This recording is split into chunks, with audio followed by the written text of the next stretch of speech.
बच्चों स्वागत है आपका मेरे YouTube चैनल शिवेंद्र एकेडमी में। तो बच्चों आज मैं आपके लिए लेके आया हूँ साइंस का बहुत ही इंपॉर्टेंट लेक्चर, बहुत ही इंपॉर्टेंट कॉन्सेप्ट है ये, जो है क्लास 10th बायोलॉजी का चैप्टर नंबर 1 लाइफ प्रोसेस का लेक्चर नंबर 5। तो बच्चों लेक्चर नंबर 5 में हम क्या देखने वाले हैं? हम देखने वाले हैं ट्रांसपोर्ट सिस्टम।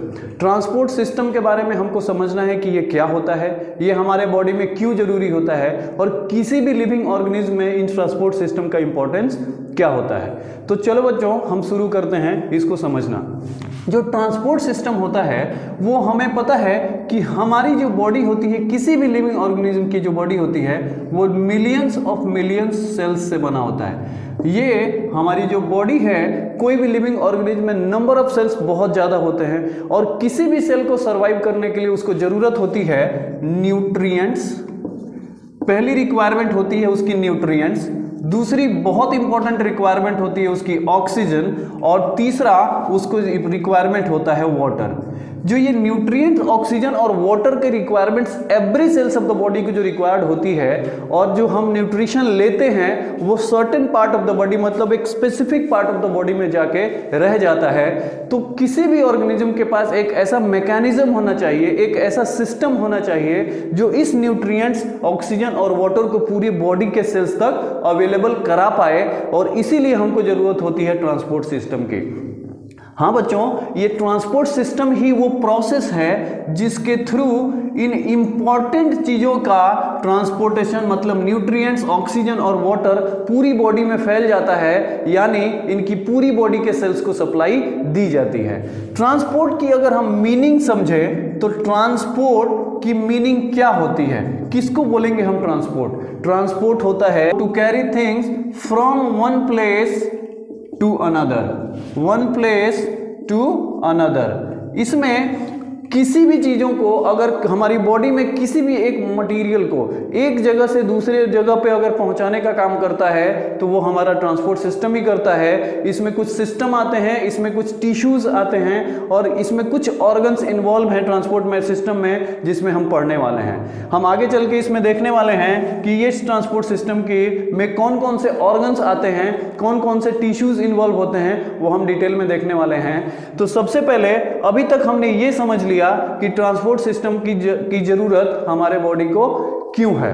ट्रांसपोर्ट सिस्टम को प्लांट में और एनिमल्स में दोनों को हमको अलग अलग समझना होगा, क्योंकि ट्रांसपोर्ट सिस्टम प्लांट और एनिमल में एकदम अलग अलग सिस्टम में डेवलप होते हैं। प्लांट्स में जहाँ पे ट्रांसपोर्ट सिस्टम कुछ वेसल्स, कुछ जाइलम और फ्लोएम जैसे वेसल्स और ट्रैकिड्स होते हैं, उनके थ्रू किया जाता है, जबकि एनिमल्स में जो डेवलप्ड एनिमल्स होते हैं उनमें स्पेशलाइज्ड ऑर्गन्स होते हैं ट्रांसपोर्ट सिस्टम के लिए, और कुछ कनेक्टिव टिश्यू होते हैं जिनको हम ब्लड के नाम से जानते हैं। फिलहाल हम ये देखने वाले हैं कि इस ट्रांसपोर्ट सिस्टम को हम दो पार्ट में डिवाइड करेंगे, एक ट्रांसपोर्ट सिस्टम इन प्लांट्स और एक ट्रांसपोर्ट सिस्टम इन एनिमल्स, जिससे हमको ज़्यादा बेटर डिटेल जानकारी मिल पाए प्लांट्स में कैसे होता है और एनिमल्स में कैसे होता है। तो चलो बच्चों अब हम समझते हैं transport system in plants. Transport in plants को समझने के लिए हमें थोड़ा सा बेसिक समझना होगा कि आखिर प्लांट्स को जरूरत किन चीज़ों के ट्रांसपोर्ट की होती है। उसको जरूरत है ऑक्सीजन की, उसको जरूरत है कार्बन डाइऑक्साइड की और वाटर और मिनरल्स की। उसको फोटोसिंथेसिस प्रोसेस जब करना होता है तो उसके रॉ मटेरियल मैंने आपको लास्ट लेक्चर में समझाया था, उनको इन चीज़ों की जरूरत पड़ती है। लेकिन बच्चों यहाँ पे ऑक्सीजन और कार्बन डाइऑक्साइड तो उसको बाई एयर ऑटोमेटिक मिल जाता है थ्रू द स्टोमेटा, जो मैंने आपको लास्ट लेक्चर में बताया था कि by the use of stomata they can easily take oxygen and carbon dioxide from air itself। लेकिन एक ऐसी चीज होती है जो उनको सॉइल से मिलती है, उसका नाम है वाटर एंड मिनरल्स। तो ये थ्रू रूट्स मिलते हैं, एवरी प्लांट को थ्रू रूट्स मिलते हैं, और इन रूट से जो वाटर एब्जॉर्ब किया जाता है ये उनको पहुंचाना होता है from the every cells of the plant to the every cells of the plant, और इसके लिए उनको जरूरत पड़ती है ट्रांसपोर्ट सिस्टम की। तो बेसिकली हम ट्रांसपोर्ट सिस्टम को प्लांट्स में समझने के लिए हमें एक सबसे ज्यादा जरूरी होती है, फर्स्ट रिक्वायरमेंट जो होती है प्लांट की, वो वाटर और मिनरल्स के ट्रांसपोर्ट के लिए उसकी जरूरत पड़ती है। और दूसरा जो रिक्वायरमेंट होता है वो प्लांट जो फूड सिंथेसाइज करता है by the process of photosynthesis, वो जो ग्लूकोज बनाते हैं, जो मैंने आपको लास्ट लेक्चर में बताया था कि बहुत सारे सारे जो फोटोसिंथेसिस प्रोसेस में जो रॉ मटेरियल्स होते हैं, जो फाइनली कन्वर्ट हो जाता है, जो सिंथेसाइज्ड फूड बोल सकते हैं, इन सिंथेसाइज्ड फूड को ये सिर्फ लीफ में बनते हैं, लेकिन सिर्फ लीफ में बने रहने से इनका काम नहीं चलेगा। इनको पूरी प्लांट्स के एवरी सेल्स तक डिस्ट्रीब्यूट करना पड़ेगा और उसके लिए इनको जरूरत होती है एक ट्रांसपोर्ट सिस्टम की। तो बच्चों अब वाटर और मिनरल के जो ट्रांसपोर्ट मैकेनिज्म होते हैं उसको हम समझते हैं। जो वाटर्स और मिनरल्स, मतलब मिनरल्स तो वाटर में डिसॉल्व होते हैं, तो एक्चुअली जो ट्रांसपोर्ट करना है वो सिर्फ वाटर का करना है from the roots to the every parts of the body plants के। अब ये प्लांट में ये मैकेनिज्म कैसे होता है, इसके लिए कौन से स्पेशल ऑर्गन होता है, मैं आपके लिए बहुत ही कंसाइज तरीके से समझाने के लिए इस बोर्ड पे लिखा है मैंने। सबसे पहले वाटर के ट्रांसपोर्टेशन को हम दो पार्ट में डिवाइड करेंगे, जो डिपेंड करता है टू टाइप्स ऑफ वेसल्स होते हैं। वेसल्स के मतलब वो स्ट्रक्चर्स जो इसके थ्रू ट्रांसपोर्टेशन होता है। सबसे पहले बच्चों एक बात समझनी होगी कि हमारा जो ट्रांसपोर्टेशन इन प्लांट्स है वो ट्रांसपोर्ट अगेंस्ट ग्रेविटेशनल फोर्स होना है। मतलब जो ग्रेविटेशनल फोर्स हमको नीचे की तरफ खींचती है या किसी भी सब्सटेंस को वो नीचे की तरफ पुल करती है, ये एक ऐसा फोर्स होता है। इसके अपोजिट डायरेक्शन में ये सारे ट्रांसपोर्ट मैकेनिज्म चलने हैं, तो एक रोब्यूस्ट मैकेनिज्म होना चाहिए, एक स्ट्रॉन्ग मैकेनिज्म होना चाहिए इस पूरे ट्रांसपोर्ट सिस्टम को। तो वाटर और मिनरल के लिए प्लांट में दो तरीके के ऐसे सिस्टम होते हैं जो उनको पूरा ट्रांसपोर्ट कर पाते हैं। सबसे पहला जो नाम आता है वो जाइलम वेसल्स का आता है और ट्रैकिड्स होते हैं। ये दोनों ही क्या चीज हैं, ये दोनों वो स्ट्रक्चर हैं, ये एक ऐसे सेल्स हैं, सेल से बने हुए एक ऐसे स्ट्रक्चर्स हैं जिससे एक लॉन्ग ट्यूब बनती है और जिसके थ्रू वाटर रूट से लेके टिप तक ट्रांसफर हो पाता है अगेंस्ट द ग्रेविटेशनल फोर्स। जो जाइलम वेसल और ट्रैकिड्स का थोड़ा हम डिटेल समझ लेंगे। जाइलम वेसल्स जो होते हैं वो एक नॉन लिविंग सेल्स होते हैं, हॉलो लॉन्ग ट्यूब स्ट्रक्चर होते हैं। हॉलो का मतलब होता है उनके अंदर एकदम खाली होती है, वो उनके अंदर कोई भी कंटेंट नहीं भरा होता। अगर वो खाली पाइप के जैसे एक्ट नहीं करेंगे तो उसमें से वाटर कैसे ट्रांसफर होगा, इसका मतलब उनका हॉलो होना जरूरी है। तो ये एक नॉन लिविंग सेल्स होते हैं। नॉन लिविंग मतलब ये सेल्स लाइव नहीं होते, ये कंप्लीटली नॉन लिविंग होते हैं, जिसमें साइटोप्लाज्म और न्यूक्लियाई तक नहीं होता। हमको पता है कि एवरी सेल्स में साइटोप्लाज्म न्यूक्लियाई होते हैं, लेकिन ये एक ऐसे स्ट्रक्चर्स होते हैं जो हॉलो है, नॉन लिविंग है और जिसके अंदर साइटोप्लाज्म और न्यूक्लियाई नहीं होता।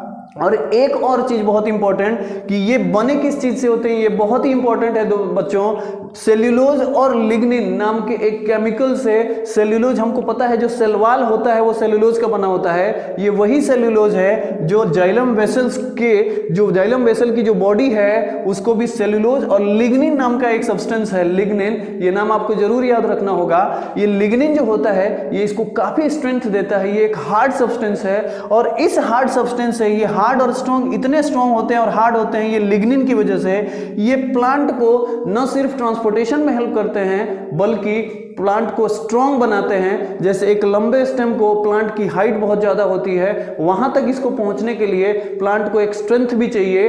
तो ये सिर्फ ट्रांसपोर्टेशन में नहीं बल्कि उनको पूरा स्ट्रेंथ भी प्रोवाइड करते हैं, जिसकी वजह से उनका प्रॉपरली ट्रांसपोर्ट रूट से to the tip of the body हो पाता है। अब हम दूसरे स्ट्रक्चर को तरफ देखते हैं। ये दूसरे टाइप का वेसल है जो ट्रैकिड्स के नाम से जाना जाता है। ट्रैकिड्स क्या होते हैं? ये भी एक कुछ पतले पतले स्पिंडल, स्पिंडल का मतलब होता है बहुत ही पतली सी ट्यूबिंग होती है, पतली सी ट्यूबिंग होती है जिसमें छोटे छोटे छोटे छोटे स्ट्रक्चर्स होते हैं। इसमें छोटे छोटे स्ट्रक्चर्स को एक इंपॉर्टेंट नाम है, उसका नाम है पिट्स, और यही पिट्स बहुत इंपॉर्टेंट होते हैं। ये एक लॉन्ग ट्यूब होते हैं, थिन ट्यूब होते हैं और स्पिंडल शेप होते हैं। ये जो शेप आप देख रहे हो इसी को हम स्पिंडल शेप बोल सकते हैं। ये एक लॉन्ग, थिन और स्पिंडल शेप सेल होते हैं जिसमें क्या होते हैं? पिट्स होते हैं, जो मैंने आपको दिखाया। और वाटर का जो ट्रांसफर होता है ये पिट्स टू पिट्स, मतलब ये एक सेल दूसरे सेल से जुड़ा होता है। यहाँ पे एक ट्रैकिड होगा, इसके ऊपर एक ट्रैकिड होगा और यहाँ पिट्स टू पिट्स जो होता है वाटर नीचे से लेके ऊपर, उसके ऊपर, उसके ऊपर, मतलब ये नेबरिंग बॉडीज में ट्रांसफर करते हैं और इस तरीके से वाटर रूट से लेके सूट तक पहुंच जाता है। सूट मतलब top part of the plant तक पहुंच जाता है। और भी इंपॉर्टेंट जो इसके बारे में और पूछा जाता है वो किस चीज से बने होते हैं, तो ये भी कंप्लीटली डेड सेल होते हैं बच्चों, और ये लिग्निफाइड वॉल होता है। इनकी जो वॉल्स होती है, ये अंदर के वॉल्स होते हैं, ये वाले जो वॉल्स हैं ये भी लिग्निन से बने होते हैं। जो मैंने अभी आपको बताया था जाइलम वेसल्स के केस में, ये भी लिग्निफाइड होते हैं हैं, लिग्निफाइड का मतलब ये बने हैं लिग्निन से। और लास्ट पॉइंट, सिर्फ नॉन फ्लावरिंग प्लांट, ऐसे प्लांट जो फ्लावरिंग नहीं देते, उनमें ये अकेली ऐसी चीज है ट्रैकिड्स जो ट्रांसपोर्ट मैकेनिज्म में हेल्प करती है। जबकि जो फ्लावरिंग वाले प्लांट्स होते हैं उसमें जाइलम वेसल्स और ट्रैकिड्स दोनों ही ट्रांसपोर्ट सिस्टम में हेल्प करते हैं। तो ये हमने वाटर और मिनरल्स का ट्रांसपोर्टेशन बहुत ही आसानी से समझ लिया। उम्मीद है कि ये बहुत आपको अच्छा लगा होगा, ये समझ में आया होगा। तो बच्चों अब हम चलते हैं next topic, transportation in of synthesised food. अब ये सिंथेसाइज्ड फूड को प्लांट्स कैसे ट्रांसपोर्ट करता है एक से दूसरी जगह। तो बच्चों अब हम समझ लेते हैं ट्रांसपोर्ट ऑफ सिंथेसाइज्ड फूड, मतलब जो प्लांट्स जो फूड सिंथेसाइज करते हैं जो लीव्स में, वो कैसे ही अदर पार्ट्स ऑफ प्लांट में पहुंचाते हैं। तो इसको समझने के लिए हमें एक वर्ड समझना होगा, ट्रांसलोकेशन। ट्रांसलोकेशन एक वर्ड है जो बहुत ही इंपॉर्टेंटली कई बार पूछा गया है एग्जाम में, जिसका मीनिंग होता है किसी भी फूड मॉलिक्यूल को का transport from the leaves to the another plant of the plant. मतलब translocation is a process by which the synthesised food is translocated to the one parts to another plants of the body. This is called translocation. Transportation में translocation सिर्फ synthesised food को other plants तक पहुंचाने के लिए ये terminology use की जाती है। आखिर ये होता कैसे है? एक स्ट्रक्चर इन्वॉल्व होता है जिसका नाम है फ्लोएम वेसल्स। फ्लोएम वेसल्स वो पार्ट्स ऑफ द स्ट्रक्चर्स होते हैं जो प्लांट में अवेलेबल होते हैं, जिनके बारे में मैंने 2-3 बहुत ही इंपॉर्टेंट चीजें आपके लिए मैं लाया हूं। ये एक कई सारे सेल का एक कॉम्बिनेशन होता है, वन आफ्टर अनदर कॉम्बिनेशन होता है। इसमें बहुत सारे सेल को एंड टू एंड जुड़ने से एक लॉन्ग ट्यूब का फॉर्मेशन होता है। इन ट्यूब्स को सीव ट्यूब्स का नाम दिया जाता है। ये बहुत ही इंपॉर्टेंट पार्ट है बच्चों, जिनको सीव ट्यूब का नाम दिया जाता है। ये जो सीव ट्यूब्स होते हैं, जो आप यहाँ पे इस स्ट्रक्चर में अगर समझाने के लिए देख सकते हैं, ये जो पूरा स्ट्रक्चर है ये सीव ट्यूब होता है। और यहाँ पे इसको sieve plate, and part of the body जो होती है उसका नाम है सीव प्लेट, और यहाँ पे एक दूसरा सेल अटैच हो जाता है। दूसरा, ये कंप्लीटली लिविंग बीइंग्स होते हैं। लिविंग बीइंग्स मतलब लिविंग सेल्स होते हैं। ये कंप्लीटली लिविंग सेल्स होते हैं जिसमें साइटोप्लाज्म भी होता है लेकिन न्यूक्लियस एब्सेंट होता है। आप देख पा रहे होंगे कि यहाँ पे साइटोप्लाज्म तो है लेकिन इस सेक्शन में कोई न्यूक्लियस नहीं है। मतलब ये कंप्लीटली लिविंग सेल्स हैं जिसमें साइटोप्लाज्म होता है लेकिन न्यूक्लियस एब्सेंट होता है। और तीसरा, इसके पड़ोस में ही, अब पड़ोस को कंपेनियन मतलब इनके एक साथी सेल होते हैं जो हमेशा ही इनके पास अवेलेबल होते हैं। ये वाले जो सेल होते हैं उनको कंपेनियन सेल्स बोलते हैं। ये अवेलेबल होते हैं फ्लोएम वेसल के अंदर, जो सीव ट्यूब्स के जस्ट बिसाइड्स। ये जो होते हैं कंपेनियन सेल बोले जाते हैं, जिसमें साइटोप्लाज्म और न्यूक्लियस दोनों ही अवेलेबल होता है। इनकी मदद से एक सीव ट्यूब से दूसरे सीव ट्यूब में सीव प्लेट की मदद से ट्रांसफर होता है फूड मॉलिक्यूल का। और ये एक structure one by another join करके ये पूरा फ्लोएम का वेसल्स बनाते हैं। एक ट्रांसपोर्ट मैकेनिज्म डेवलप हो जाता है जिसकी वजह से बहुत सारा जो फूड सिंथेसाइज होता है वो लीव्स से other parts of the body तक ट्रांसफर हो पाता है। मुझे उम्मीद है कि आपको स्ट्रक्चर के थ्रू बहुत अच्छे से समझ में आया होगा और इसके बारे में भी थोड़ी जानकारी आपको मिल गई है। अब हम समझते हैं जो mechanism of the synthesise food जो होता है ये आखिर कैसे एक जगह से दूसरी जगह मूव करता क्यों है। तो इसमें एक बहुत ही इंपॉर्टेंट हिस्सा है दोस्तों। इसमें क्या होता है, by the use of energy, by the use of energy, जो कि मैंने आपको बताया था फूड जो मॉलिक्यूल्स बनते हैं उसमें एटीपी के फॉर्म में हमको एनर्जी मिलती है और इसमें एटीपी यूटिलाइज किया जाता है किसी भी फूड को एक जगह से दूसरी जगह ट्रांसफर करने के लिए। मतलब जो ये मैकेनिज्म होता है फूड मॉलिक्यूल्स को एक जगह से दूसरी जगह ट्रांसफर करने के लिए, ट्रांसपोर्ट करने के लिए, वहां पे एनर्जी का यूटिलाइजेशन होता है और इस यूटिलाइजेशन जो होती है इसकी मदद से ही एक फूड मॉलिक्यूल एक जगह से दूसरी जगह ट्रांसफर हो पाता है। तो बच्चों यहाँ पे हमारा कंप्लीट होता है ट्रांसपोर्ट इन प्लांट्स। उम्मीद है कि ये वीडियो आपको पसंद आया होगा। अगर ये वीडियो आपको अच्छी लगी तो इस चैनल को लाइक और सब्सक्राइब करना ना भूलें और अपने दोस्तों को ज़्यादा से ज़्यादा शेयर करें। Thank you.